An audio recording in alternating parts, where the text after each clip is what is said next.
Well, everybody, welcome to another episode of the Young Life Podcast. So glad to have you with us. And hopefully this is one of our last episodes, just because everything will be open. And we're joined by our awesome cast. As always, why don't you guys take a minute and introduce yourself? What's going on? My name's Elliot. I host the Open Concepts podcast that comes out every Tuesday at 10 a.m. Yeah, my name is Shake and Jake Stanley. I work at Life 100.3 and I do on-air stuff, street team, reception, a whole bunch of stuff. Desk lady. TC?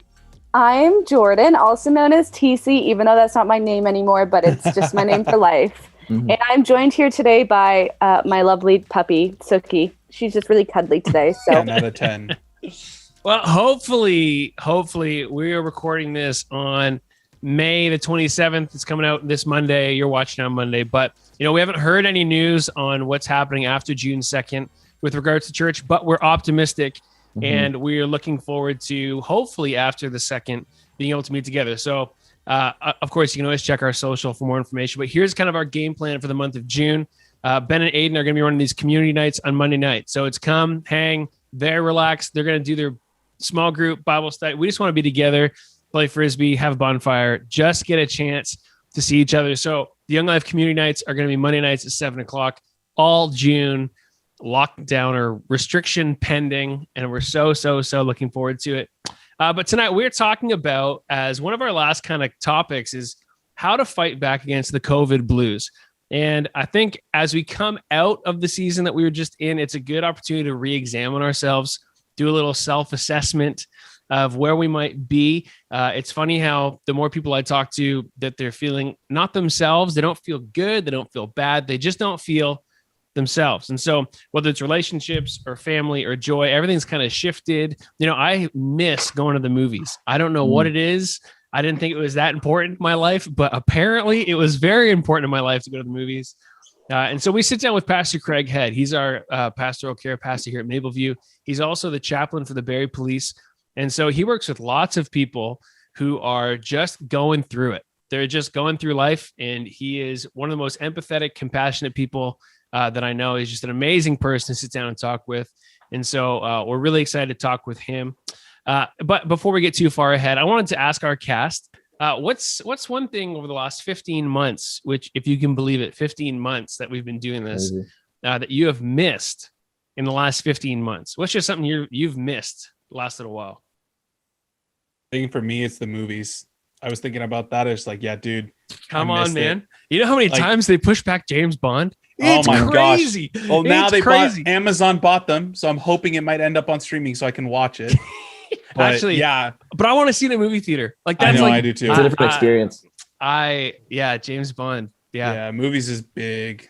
I miss that. I feel you on that one. Jake? Concerts for sure. Ooh, yeah. Going to see a good show. Like in the last 2-ish years, went to like a bunch of good ones, like Hillsong United, Lecrae and Andy Mineo and all those guys were in Toronto. Like, I miss it. Yeah, I miss concerts. I think the day before they locked everything down, Stephen Parsons and I went to a concert that night before the next day. And like by the skin of our teeth, we got in there. Just barely. And now when I think back, I'm like, we're packed in there with like 600 people in like the Phoenix venue. Like it's nice. It was packed in there, like no standing space, like shared urinals. Like it was too tight. Anyway, shared urinals. What about you, Jordan? What have you missed the last little while? I definitely have missed concerts for sure. I had a few concerts lined up that have been canceled. But I don't know, like, okay, this is maybe going to sound crazy, but I don't really even remember life before COVID. Like sometimes I find people will say stuff like that. Oh, I can't wait for life to get back to normal. And I'm like, I am so used to this now that I don't even remember what life was like.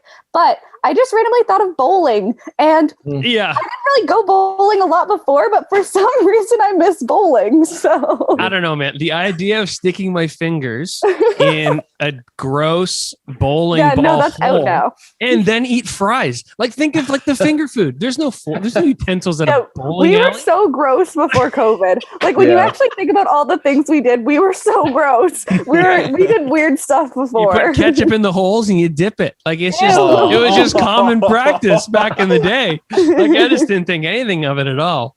Might as well. Yeah, I feel that. I think one thing I kind of missed, I take it for granted, is like just being able to go hang out with anybody, anywhere, anytime. Mhm. Yeah. Like either like Michaela and I have moments where it's like, oh, we just need to do something with somebody tonight. It's like, oh, we can't really do that. Yeah. So I Or think just going places. Like Mhm. even if you're doing nothing and you just like walk around the mall or something, or you're just going and looking at things sometimes is just missing that. we go for a lot of drives, but we don't ever stop anywhere because like even just to walk around Best Buy would be great. Like just or Yeah. Boucle, Look I around. don't know. Like just Look at all the things I can't afford. Yep. I'm just Especially Best buying Buy. everything coming out of That's COVID. right. Well, as we started the first few episodes of the Young Life podcast, we talked about physical, mental, and emotional health. And so I want to revisit that a little bit tonight because our conversation we have with Craig is a lot about this article that we were kind of going back and forth, and Jordan knows what I'm talking about. I actually got it from Laura Fest, who we had on the podcast a few weeks ago, talking about this idea of something called languishing. And we're going to get into it more with Pastor Craig, but it's essentially the mental health middle child. It's like, okay, you're not flourishing, like you're not doing amazing, but you're also not in crisis. Like you're also not in like this critical moment. You're kind of just in this in between where it's like best described as this blah feeling, like this indifference feeling. And if there has been an experience that can encapsulate everything for the last 15 months, in my mind at least, it's certainly been this blah feeling that can rise and fall. And interesting thing in the article is they say it touches kind of every area of your life. It's not essential. It's not really like sequestered anywhere. So like our relationships, our esteem, our mood, and what we're going to talk about tonight is our faith, because I think there's many people over the last few months who have kind of had this blah feeling in their faith. Bless you, Caleb. This blah feeling in their faith. And we're not corporately worshiping like we used to. We're not going to church regularly like we used to, as far as like, we don't have Young Life, we don't have small groups, like there's Sunday mornings, but even that has changed. Whatever it might be, it's all interrupted. And so it can lead us to have questions like, well, if I feel this way, was my faith really that strong? Or have I lost my faith? Or God, are you still with me? Are you still listening to me? And it can lead us down a dangerous road of missing out on the relationship that we still have because of this overall blah feeling. And that's what we jump with Pastor Craig. And I wanted to check with you guys. Over the last year, I totally have. But what have been some of the challenges you've had in your faith, and challenges you ever had to be forced with this blah feeling, even in your faith? Have you guys had that experience? Yeah. I think it's just the idea of just normalizing not being in church or not. That was one of the biggest things for me. Because I think like even like still today, like I find like, for example, like when it's like time to worship and you got to do it in front of a screen, I still find that mad weird. Like I don't know, it just doesn't sit well with me. But yeah, there's like big challenges has just been as well a level of consistency, especially like when you don't have a place to go with community and people to keep you accountable as you normally would before COVID. I think has been a big like crutch for my faith in particular. So like it forces me to be more independent in that. And again, I've struggled with that as well throughout this pandemic. But yeah, that's definitely something that's been very challenging. Totally. What about Jake and TC? What are you guys thinking? I don't know. For me, I piggyback off Elliot. I think it's true. Like you really, because my family's been going to the Park and Praise and stuff at Maple View, which has been great, but it's still not like totally the same. Obviously, it's great to still have that, but yeah, trying to be and aiming to be more independent, making sure trying to read my Bible in the morning before work or whatever, and then in the afternoon, and maybe watching Transformation Church or something, like listening to worship, trying to like be purposeful with my time and really focusing on my growth of my walk with God. So totally. Yeah, I feel like the Christianese version of languishing is like a dry season. Yeah. And I feel like we've all had those dry seasons where we're just like not really feeling it, whether COVID is a factor or not. But yeah, definitely for me, community is so huge. So when you take away that community, it's so difficult. Like, kind of like what Jake said, Park and Praise is great, but sometimes I wish I could just get out of my dang car and hug everybody. So, and I'm not even a hugger. But it's just like, yeah, I think the community is a huge thing. And then just relationally with God, like one-on-one relationships, sometimes I've just had moments where I'm like, bro, can you just like let me live? Yeah. Like, why is this still happening? Why are we still in this? Why, also there's also all the conflicting like political things and all those different things that COVID has kind of brought out. And it's been really challenging for my faith personally. And then with my relationships with other Christians and with God and all those things. So I feel like COVID has definitely brought out a weird, languishing, dry season, whatever you want to call it, just with all those different aspects. Yeah, I think I agree with Jordan in a huge way that some of the most challenging things over the last year has been trying to manage the variety of people and perspectives and trains of thought. And I really struggle with something has to be true. Like there can't be multiple truths. Like there has to be a truth. And so I've really not wrestled in my doubt, but wrestled in how I go about it, I will say, is there's moments where I'm like that something has to be true. Like there has to be something that is the most true. And there has to be something that is the most aligned in my faith. And so what I think has been some of the most trying moments of the last year is doing the work to try and study and figure out what is the most true for my faith, regardless of all the other influences. Like you're saying, Jordan, like there's like sometimes there's world influences and political influences and your aunt on Facebook influences. Like there's lots of sources. But I think what's really challenging is as believers is, okay, well, if Jesus is my source, how would he actually feel about this? That has been like a mental process that I think that a lot of people have been going through for months. And that can totally lead to exhaustion, this blah, like whatever. Like it can lead to those hands up through, and yet our faith calls us to something higher. And maybe that's been your experience over the last little while. And one of the things that Pastor Craig and I talk about this a little bit is like, that is totally normal to have moments and seasons where it can just feel this blah feeling. It doesn't mean that you're a bad Christian. And be encouraged tonight that if you're like, yeah, I've had my blah moments. Hi, Kenzie. How are you doing, my girl? There are moments like that, which is totally fine.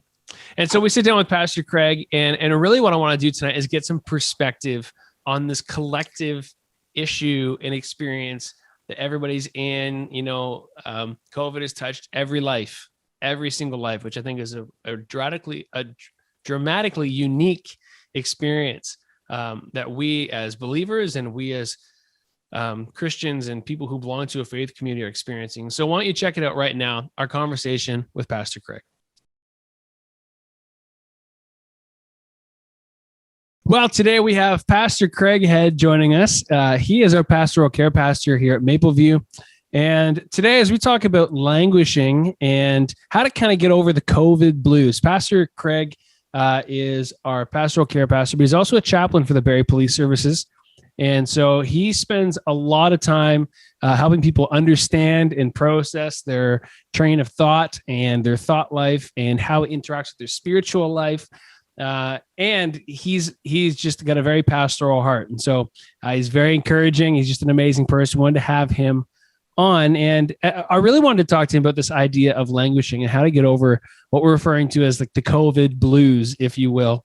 Because I think there's a big shift that's happened lately where people are not feeling themselves. Like they wouldn't go as far to say that they're not well, but they just don't feel like themselves. And this languishing idea is something that I found in a Wall Street. Is it the New York Times, the article? New York Times, yeah. New York Times article. And I sent it to Pastor Craig. We talked about it a little bit, and we wanted to talk about it here tonight because I thought it was so good. And so to kick it off, Pastor Craig, over the last year, this term languishing has kind of made a comeback and maybe a resurgence. And it's not a new idea, but as people are processing new information and perspectives, this rise of this emotion that they refer to as languishing has kind of become at the forefront of the minds of some of the medical professionals, at least here in North America. So why don't you tell us a little bit about what languishing is, if someone doesn't know at home? Yeah, it's there's so many topics of mental health that are out there, and so mental health spectrum is a wide range of topics. Totally. Whether it's anxiety or paranoia or depression, there's so many things. And then there's this term called languishing that, as Scott said, he sent it to Lawyer Lynn and I, this article. And as he sent it within the same 24-hour period, the Barrie Police had asked me as the introduction to Mental Health Week about a month ago now, if I would do a video to kick off their Mental Health Week. And when Scott sent us this article, it really resonated with me. And I'm like, what is this? And it's a new subject. And so I read it, and it really intrigued me. It really got the juices flowing. I'm like, okay, this is real. And Totally. It probably connected with me because, it made me think, that in the past years kind of described me at different seasons, right? So totally. As soon as I read it, I was like, I think this is me sometimes. Right. Totally. Right. And so if it's us, there's, a gazillion other people out there that are going through the same thing. And so I did some more background past the article. And so this guy, Adam Grant, wrote the article, and then he was referencing this other guy. His name is Corey Keyes. And I clicked on a few of those links, and it led me to at least 2010, where Corey Keyes had coined this term languishing. And basically what languishing is, it's the space between thriving in your life and being discouraged. Yeah. And it's kind of cool. And it's kind of this limbo between I'm doing amazing and I'm really struggling. Yeah, it's exactly that. It's having trouble concentrating. It's not like you have burnout. You still have some energy, but you're a little discouraged. It's not depression. You feel indifferent. You feel meh, blah. Blah. That was the best. That's the term they use in the article. I was That's like, right. It is a blah. It can be a blah. Yeah. Yeah. And so it causes us sometimes in that blah to feel like we have less purpose, to feel like we aren't as joyful as we usually are. We could be aimlessly going through life. Languishing really is a sense of stagnation. It's a sense of emptiness and just basically muddling through your days. It's like living life through a foggy windshield, and so it is one of those things that we need to pay attention to, like any mental health issue. And first of all, I want to say I'm not an expert on mental health issues. I've done about 40 hours of courses in different scenarios, many of those hours with the Barrie Police. As they study mental health, they're trying to prepare themselves to be better at handling mental health cases.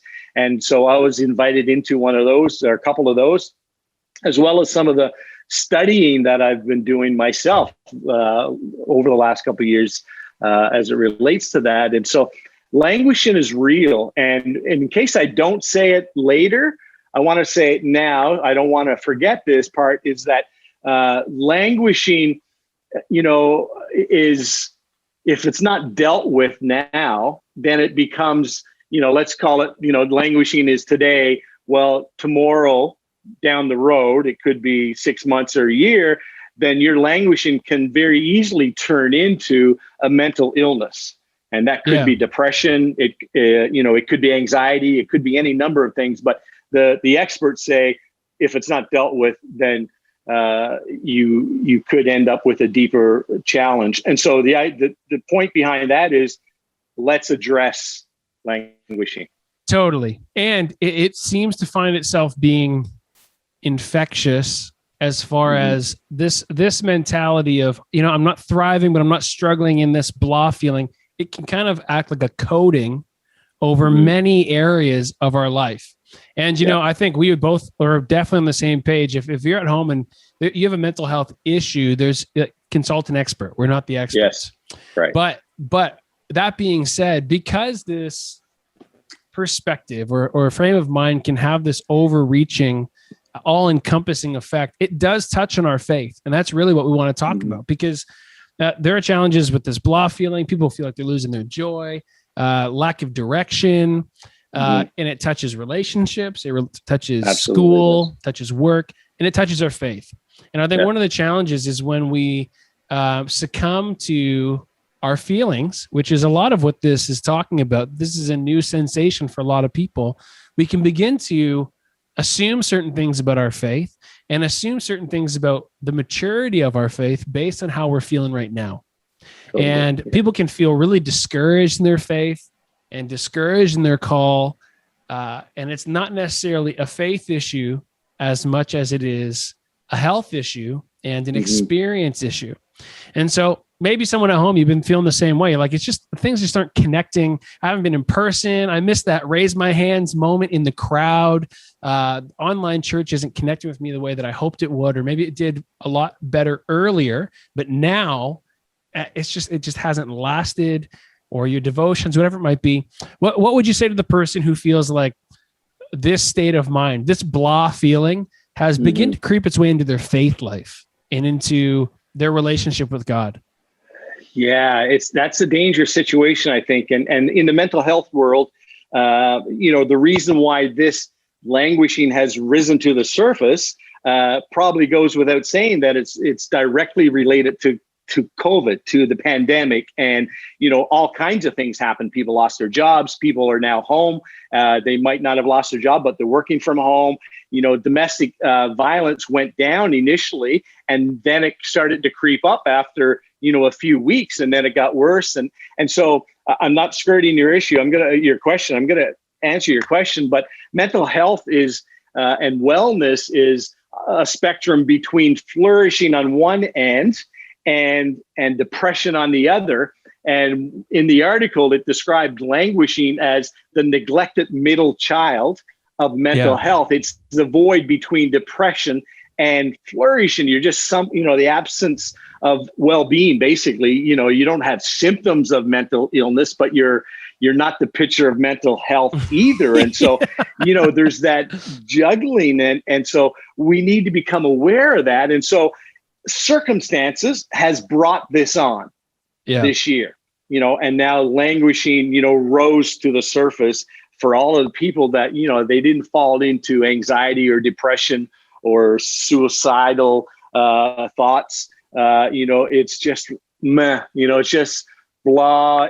You become indifferent to everything. You become indifferent to going out. You become, we can stay home. You become indifferent to your faith. And so it's important that we, that for me becomes the biggest challenge. It's the biggest loss if our faith becomes challenged because of feeling indifferent to faith, and we feel God, I guess he's real, And so to me, that needs to be an alarm bell.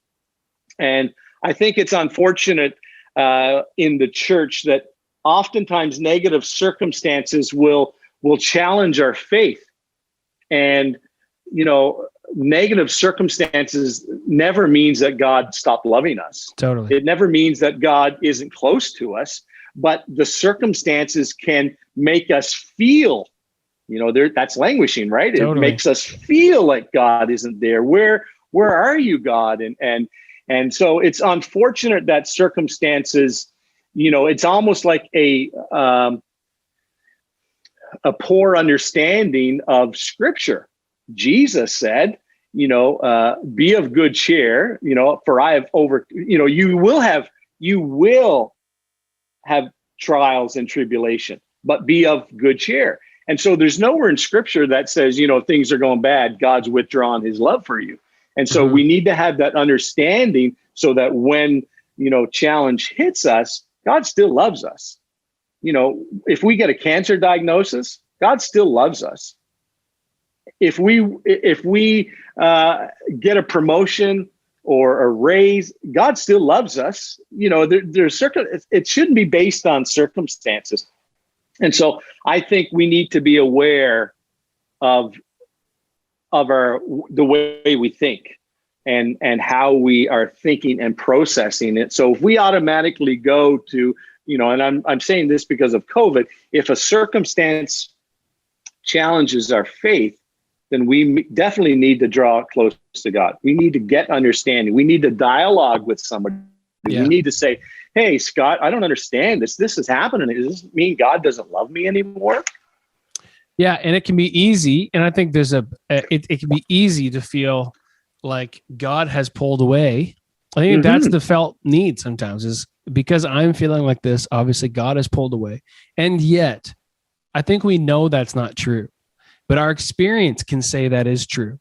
And so I love what you're saying, to have a better understanding of Scripture and a better understanding of what the Word does say. And a few weeks ago, we had Pastor Ryan Harmon on talking about how to engage with Scripture in a meaningful way. Right. And we talked about being able to see ourselves in the narrative of the Bible, not just in victorious moments, but also in moments where people throughout the Bible had really challenging seasons, and yet they had a hope. You know what I mean? Like they chose to see the hope. And I think some of the best moments when I've had struggles in my own life is to say, just like this person in the midst of the worst season of their life had a hope, to begin to identify that. And so knowing the truth of Scripture is not just knowing I'm an overcomer, but it's also knowing this is also not forever. It's also not forever. And time and time again, God's hand has been over people's lives, and he's had seasons where he's let them and allowed them to have moments. And I think what's really been a big issue is that this problem has touched everybody.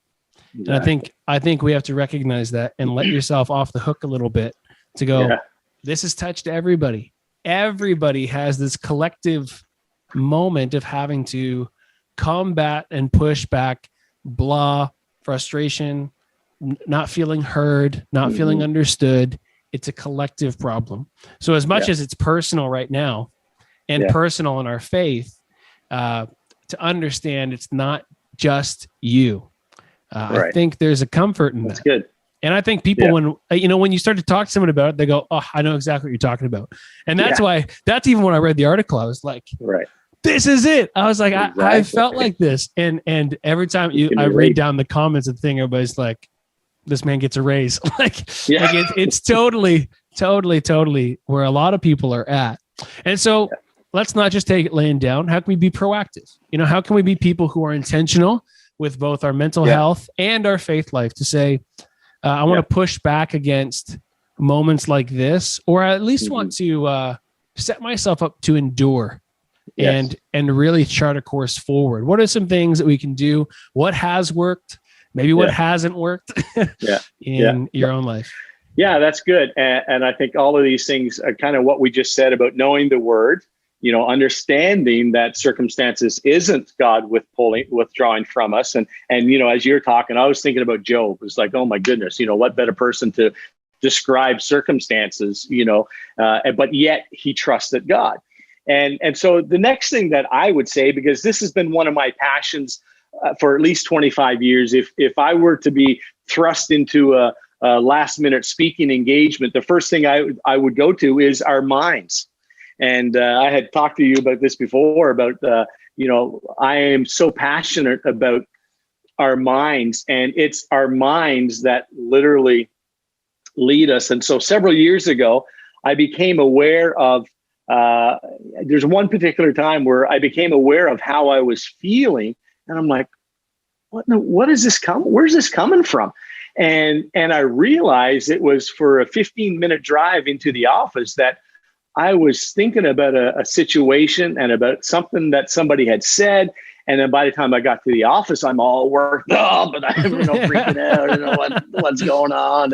And I realized I'm having a bad day because I thought about this unhealthy person that said something that was, just rattled me. And so I say that to say we need to be aware of what we're thinking. And our thoughts lead us there. And so what happened, I began to, I started a note in my phone about all the mind verses that are in their Bible. And there are dozens of them. And so what I've done then, I've tried to memorize as many of them. Isaiah 26:3, that will keep you in perfect peace, whose mind is focused on him.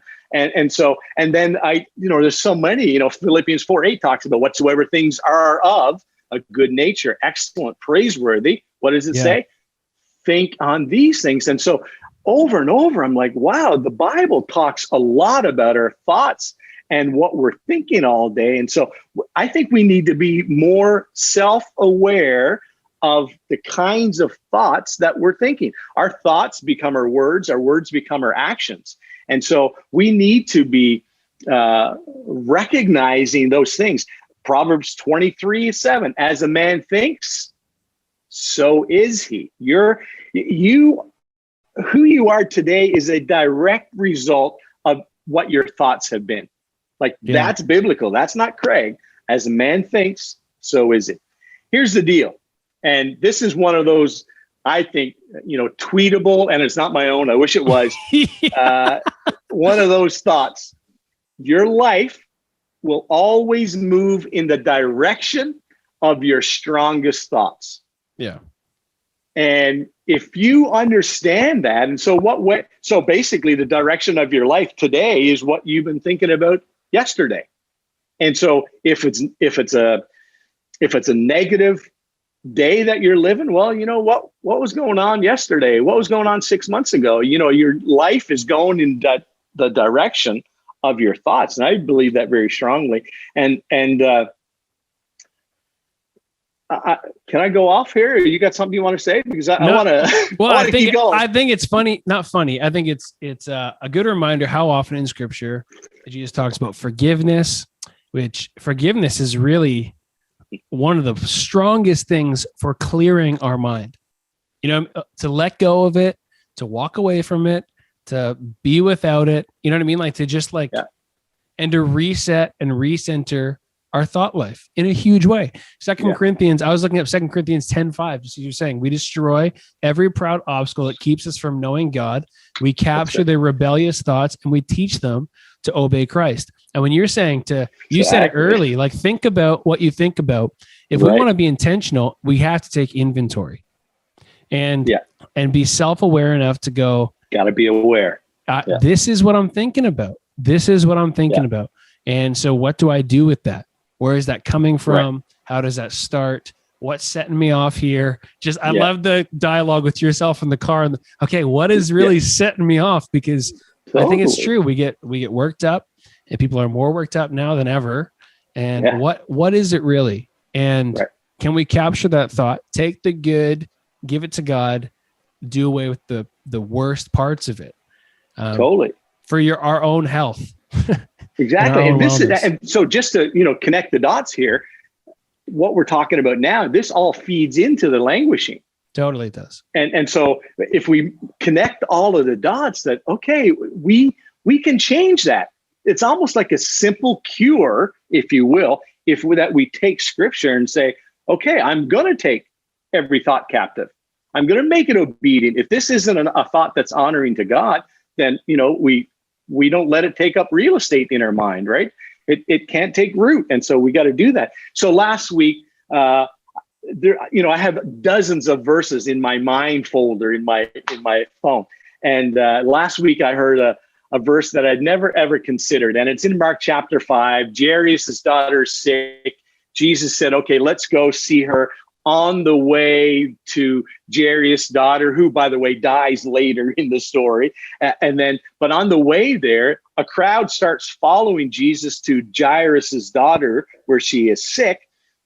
And a woman sees Jesus coming. She had an issue of blood for a number of years. She had spent everything she had been to many doctors, and this is what got me. And this excites me. This is the first time I've been able to share this. And so it excites me. That's why I want to share this. The crowd followed, and a woman with this issue, when she saw Jesus, Mark 5 says, she thought, if I could only touch his garment, I'll be healed. And immediately she was freed from her years of suffering. It all happened because she thought. And I think if we think, and you know what, I'm not positive preaching. I'm just saying this is the word. When we think good things will happen. And if we go around feeling negative and judgmental and unforgiving, then we're going to reap the benefits of that. That's the seed that we are planting. And I think when it comes to faith, I think the difference between our Christian walk and positive thinking is when we are positive thinking, we're choosing to put our faith and trust in God, and He will not fail. And so absolutely. As opposed to just people going around being like, well, I'm just going to think a positive thought and the universe will make it happen. Right. You know, our universe is putting faith in a very real God. And so when we talk about like our faith, our thought life, that thought for that woman produced faith, and that faith produced healing. Yeah. And that's a huge thing for us in our life to Massive. go, if my thoughts produce faith, my faith produces results, because God's faithful to those who choose to put their trust in Him. And I think that's a huge difference between the access we have as believers to an ever-present Creator, especially in moments like this. But when we go the other way and our thoughts produce doubt, well, of course, we're not seeing God work in our life because we're not choosing to have faith. And I don't want to underscore how challenging it can be to choose faith. Right. It's incredibly challenging, but it's also rewarding. Yeah. And just because it's hard doesn't mean it's not good. No, right? No, exactly. Our thoughts are like seeds. You know, we reap what we sow. And I believe that to the hilt, and, you know, like to the max, I believe that. And I think, you know, again, languishing is today's languishing is tomorrow's mental illness. And so I think one of the big keys in changing that around is guarding what we think. Yeah, for sure. And following through on that. And so here's my challenge to everybody at home, because maybe you're not in that place. Maybe you are. And if you are, hopefully the Spirit's speaking. But if you're not, now that we know, you know, I think there's a responsibility to be aware for people in our lives.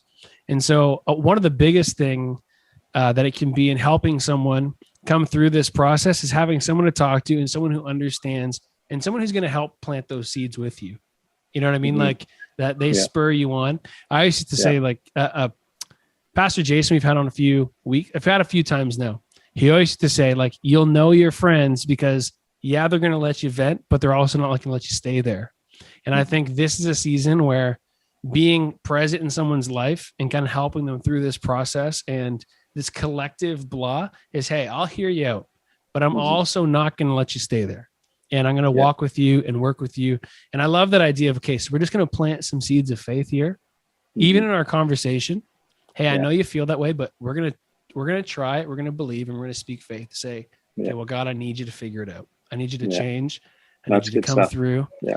And as that stuff grows, I think that's what makes a huge difference in our thought life and in our mental health. Ultimately, we begin to see God respond, not to just the positive thoughts, but to faith. Like that's like, Pastor Craig, you're brilliant. Get him on the speaker tour. Let's go. Well, I think it's good because I think it is a collective experience of people feeling a little off. And no one needs to feel guilty or discouraged in their faith because they're feeling off. I think there's something to be said, like experience it, take it in, know what it is, be aware, speak faith, trust God with it, and endure in moments where you need to, because God's not finished using us. He's not done talking to us. And most importantly, this is not forever. It's not forever. Yeah. Like what, God forbid, I think this is our last time out of lockdown, but what if it happens a fourth time? What will we do? I was talking with someone today who was like, I feel like they would just crush people's hearts. What do we be people who sow faith and who are intentional enough to endure despite our circumstances? I love it. Pastor Craig, something I've been asking everybody and we wanted to get from you, and you're maybe 36, so you may not really have anything to share about your younger years. But if you could speak to your younger 37, if you could speak to your younger self, what would you want to say to yourself? What's just a little thing you're like, man, I wish. Yeah, it's a great question. And I have heard you ask this before and have heard other people ask it before. And I've never answered it myself. I think the first thing I would have done is find a great wife. That's what you would have done differently. I'm kidding. No, Oh, I'm talking to everybody else. Learning's not here, so don't play that part. Okay, no, I'm kidding. No, I'm just telling everybody else. No, that was a joke. I think I would have somehow. I would have been more confident in a lot of things, and I feel even at my older age now, I feel there's times where I should be more confident in some of the things I do. But for whatever reason, I wish I was more confident. I think also along the same lines, maybe, is to be, because I think this is interlinked, I think I would have been less defensive, like not trying to defend myself more. Something else I think I would have done, and there's times where I think, hey, I think I did this great, but I wish I had invested in more friends. Actually poured into them and let them pour into me. I wish I had people around me that were levels ahead of me so that I could have learned from them. And I wish there were people that I could have brought up as well and encouraged. I feel I laugh a lot. I wish I laughed more. I wish I'd like to. Pastor Craig is a party. No, if you get a chance, if you're at home, go for lunch with Pastor Craig, make him pay. And Pastor Craig, I don't think I know anybody who laughs as much as Pastor Craig. But that's great advice. I think there's something to being willing to take a chance on yourself. And especially at this season of life, a lot of our young life family finds himself like you can bet on yourself and go for it. Well, Pastor Craig, thank you so much for joining us. It's a pleasure to have you on. He's by far at least my fourth favorite head, and really thankful that he would join us. And if you're at home, if we could do anything to help you, aid you, if you're feeling languished, I don't know what the term would be other than languish. If you're feeling languishy, whatever it might be, that's what we're here for. And that's what your Young Life family's here for. That's what Pastor Craig's here for. He is kind-hearted, amazing, would love to meet with you as well. But don't do it by yourself. Don't do life alone. Don't try and figure it out on your own. The worst thing to do is to isolate yourself. And so we are thinking and praying of you. For everybody else, thank you again, Pastor Craig, for joining us. And back to the cast. You're welcome. Thanks for having me. Well, huge thank you to Pastor Craig for joining us. And like we mentioned, if you want to reach out and talk to somebody, myself is here, Pastor Craig is here. The worst thing to do is try and figure out on your own. Sometimes perspective is just the best thing you can get. Healthy, clear, objective perspective is so good. And on a hopeful note is where we wanted to leave things tonight, and hopefully going into a brand new season and a brand new summer where things are open and we can experience. So I wanted to know from our cast, what is something you're looking forward to this coming summer? Patio season. That's a good one. I do miss patios. Like it's just nice to sit out in the summer and like hang out with people. It's amazing. And the sun beaming down on you and just hearing the birds. Yeah, eating good food. Totally. Donnelly's nachos. Ooh, yes. There you go, salad. I'm looking forward. Is it Hooligans with the rooftop patio?